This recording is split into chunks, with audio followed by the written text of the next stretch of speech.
হোসেন পনি আপনি লিখেছেন, রোজা রেখেও অনেকে নামাজ পড়ে না, তাদেরকে নামাজে নেওয়ার জন্য কি করা যায়? বেনামাজি রোজাদারের রোজা হবে কিনা? রোজা রেখেও যদি কেউ নামাজ না পড়েন তার ওটা দুর্ভাগ্যজনক, কারণ রোজার চাইতে নামাজের গুরুত্ব অনেক বেশি।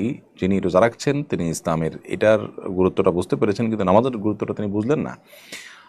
তাকে নামাজের গুরুত্বটা বোঝানো উচিত এবং নামাজের গুরুত্ব সম্পর্কে তাকে পুস্তক পড়তে দেওয়া, কোনো লেকচার শুনতে দেওয়া অথবা কাউন্সেলিং করা, এটা উচিত। সেই সাথে এটাও সঠিক যে নামাজ না পড়েও তিনি যে রোজা রাখছেন, তার রোজাটা হয়ে যাবে, কিন্তু নামাজ না পড়ার কারণে গুনাহ হবে অনেক বেশি।